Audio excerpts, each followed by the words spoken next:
Becca, you're still as unfit and worthless as always. This trip was something my son and I were looking forward to. You, who have no part in this, can go home right away. My mother-in-law started nagging me the moment my husband left the table. We were on an overseas trip that my husband had asked me to plan. If she feels that strongly about it, I'll go home. What happens to the two of them after that isn't my concern, I thought. My name is Becca, and I work for a multinational corporation. Since my job has a flexible schedule, I've been working mostly remotely since I got married. This means I spend a lot of time at home. My husband, Jack, loves to present himself well and is quite the big spender. Unfortunately, he has never contributed financially to our household. I didn't see this side of him when we were dating, but after we got married and started living together, his true nature gradually emerged. His mother seems to enjoy bragging about her son. I've heard of mothers who dote on their sons, and I was prepared for that to some extent and was willing to tolerate it. But she is obstinate and strong-willed. She doesn't listen to other people's opinions. She even completely ignores her husband's opinions because she believes that her son is the best. She doesn't like me at all. Every time we meet, she always has some snide remark. She seems to particularly dislike the fact that I live comfortably on my salary alone. She keeps nagging me, saying, "You're still young. You should work outside." I've explained many times that I continue to work after marriage and that I have a job I can do from home. But in her mind, working from home is just a part-time job. She assumes that I'm just pretending to work by always looking at my computer. She presumes that I'm probably playing games. Apparently, I'm a worthless wife who doesn't do housework properly and only plays computer games despite being a stay-at-home wife. My husband, of course, understands my work style, but he has never explained it to his mother. Even when it's said right in front of him, he turns a blind eye. Even when I asked him to explain it, well, he says he wants us women to handle it and completely throws it at me. He even says he doesn't want to get involved in troubles. Once, when I persistently asked him to do something similar, he threw completed divorce papers at me. It hurt me to be treated like that, and I thought about divorcing him. However, I heard that getting a divorce is more difficult than getting married. It would be a problem if it were more difficult than the current situation, so I ended up giving in to my husband's argument. I understood that my husband prioritizes his mother in everything. It's frustrating, but I feel like I need to find a way to deal with her while skillfully deflecting her. I didn't agree to divorce because of this change in my feelings, but it seems that my husband thinks I'm head over heels for him and didn't want to break up. His pompous attitude is getting worse day by day. It's cute when a child tries to act grown-up, but when an adult does it, it's rather a turn-off. I've learned to ignore his pompous words and act as if I haven't seen his actions. There is another reason why I didn't divorce him. Due to my husband's job, we live quite a distance from my in-laws. We meet once a year, or, at most, twice a year. I thought I could tolerate that much. While the world was making a fuss about having 9 consecutive days off if you take a vacation on weekdays, both my husband and I were working. In my case, American holidays don't matter much because I adjust my schedule according to international circumstances. As for my husband, it's just that he wasn't taking 9 consecutive days off according to the calendar. When he returned home after his first day back at work, he announced, "Let's go on an overseas trip." When I asked him what he was talking about, he said that his colleagues had taken a vacation and made it a 9-day holiday to go on an overseas trip, and he was quite proud of it, which made him incredibly annoyed and regretful. I was dumbfounded by his childishness, but I haven't been on a trip this year, so I suggested a domestic trip. The reason being, my husband has no experience with overseas trips, so if we were to go overseas, he would have to apply for a passport. There won't be a problem if you're with me. You're fluent in multiple languages, he said. I studied abroad when I was a student and had been on many overseas trips when I was single. In addition to English, I can hold a conversation in Spanish and a bit of Chinese if necessary. When my mother back home got hooked on Korean dramas, I studied Korean with her. However, I didn't get much opportunity to use it, so I'm not very confident. Sure, compared to my husband, I might be good at languages, but that doesn't mean that applying for passports will be finished in a snap. I tried to persuade him to go abroad during the summer or winter, but he wouldn't listen at all.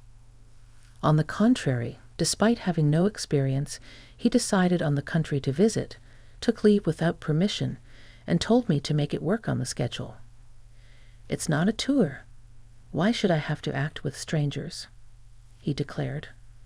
Furthermore, he stated that English is a universal language and that we should have no problem if it's just the two of us. I thought, maybe it's fine, but before I knew it, he said, "That's right. I promised to take Mom along. I'll count on you for that too. Your mother-in-law too? Even for me, taking care of two inexperienced people abroad is too much. You should show some filial piety once in a while. Maybe you can gain some favor by doing so, our kind and good husband. This is for your own good, Becca. You should be grateful," he said, saying things that made it seem like he was doing me a favor. But arguing against it started to seem foolish. I decided to quietly make reservations as my husband instructed, and I came up with another good idea. Starting from applying for my mother-in-law and husband's passports, booking flights and hotel reservations, it was a lot of trouble. But in order to implement my idea, I patiently fulfilled all my husband's wishes and created a perfect schedule. On the day of the overseas trip, my mother-in-law, who knows nothing of my troubles, cheerfully and childishly exclaimed, just as I expect for my son, "It's a long journey overseas. The seats are business class, aren't they?" Knowing my husband, he probably said something like, "I'll take you there." He probably bragged about himself, saying things like, "I made the reservations, and I planned the schedule." The truth is, I did everything, and my husband did nothing. They did nothing and left all the procedures to me. What's more, the two of them, who had hardly any experience with airports, moved around on their own while I was doing the procedures and walked around aimlessly. Even when it was boarding time, I had a hard time finding them. The airport staff even asked, "Would you like us to make a call announcement?" "It's Becca's fault for not telling us the boarding gate," they said. It was such a fuss, but they showed no remorse, saying, "And this wife was planning to have fun by herself, leaving us behind." During the flight, they behaved relatively quietly, but it was honestly annoying and embarrassing every time they called a flight attendant. Several hours later, we arrived in the destination country. After finishing immigration procedures and such, just when I thought I could finally head straight to the hotel and take a break, my husband turned pale and said, "I'm going to the bathroom," he said, entrusted his luggage to me, and ran away. I don't understand why only my husband got sick when we ate the same thing. He had been grinning and calling his favorite flight attendant. I guess this is his divine punishment, serves him right. Becca, you really are an inconsiderate daughter-in-law. How long are you planning to stay here, huh? This trip, my son planned it for me. It's a mother-son trip without the need for a daughter-in-law. You're a money grabber who doesn't even work. How brazen of you to think you can enjoy this trip for free. Go home now. Are you sure? Whether it's good or bad, I can't have fun when you're here.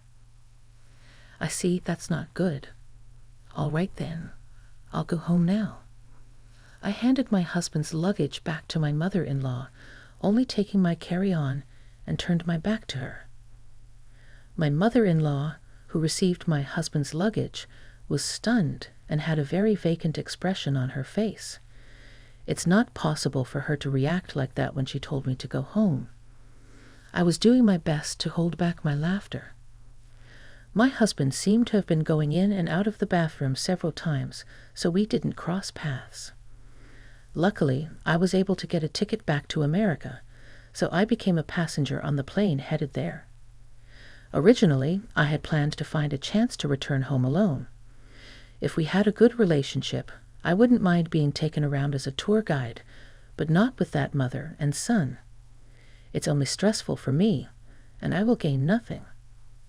I can't stop grinning just thinking about what the two of them, who can't speak anything but English, will do when they are left behind. If they think a little, they should be able to manage with the translation function of their smartphone app, but I can't imagine my husband, who likes to show off and inflate his own importance, doing something like that. When I safely returned back after making a few detours, I headed straight to the luxury hotel where my parents were waiting. My husband Jack told me to show respect for my parents, so I treated them to a luxury trip in upstate New York. They were to travel there leisurely on a popular scenic route, enjoying the scenery and meals along the way. I managed to meet up with them earlier than planned, much to their surprise. When I briefly explained the situation, they were taken aback. They were astounded that I had agreed to such a request from Jack. My phone was flooded with calls and messages from Jack, but I ignored them all. I turned off my phone and fully enjoyed my time away. After partying with my parents and getting home, I got a call from the embassy. According to their explanation, Jack had returned from the restroom to find my mother-in-law sitting alone. Despite being surprised that I was not there, he was livid. He tried to contact me but couldn't get through, so he decided to make his way to the hotel by himself. However, not knowing where to go, he was visibly flustered. When a kind person spoke to him in broken English, he was led away after being told that they knew the place and would take him there, only to be robbed of all his money, passport, and valuables. My mother-in-law was even stripped of her jewelry. When he was found standing on the street looking destitute, the police picked him up and referred him to the embassy for help. That's how he was able to contact me. The embassy official asked me to come and pick him up. He couldn't withdraw money because his wallet, which contained his bank cards, had been stolen. However, I asked back why I, a stranger, had to do that. I explained that I was already divorced from the man who was there. The truth was, I had kept the divorce papers he had thrown at me some time ago. Back then, I decided not to proceed with a divorce as I had heard it would be a lot of trouble, but this time I had reached my limit. After filling in the divorce papers, I headed to the hotel right after landing back in the States.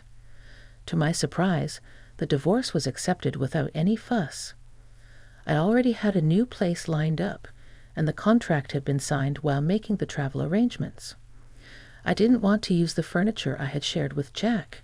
It made my skin crawl. In my new place, I planned to buy everything new, so I packed for both the trip and the move at the same time. All I needed to bring to the new place were my work tools and my favorite clothes. I could easily have everything else sent by courier at a specified date and time. The embassy staff did not ask anything more from me, and the conversation ended. Later, it seems my former mother-in-law had pleaded with my former father-in-law, and with his help, my ex-husband Jack and ex-mother-in-law were able to return to the States. However, Jack, who had blown his top, contacted me. "You left me and divorced me without my knowledge." "Abandoned?"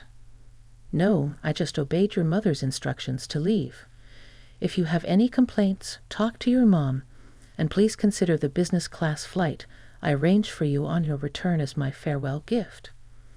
I'd also reminded him that he was the one who had first brought up the divorce papers. I only filed the divorce papers he had prepared, fulfilling his wish for a divorce. Do you think such sophistry will work? How much more do you want to embarrass me? Embarrassed? How so? If you want to feel embarrassed, I have a better story.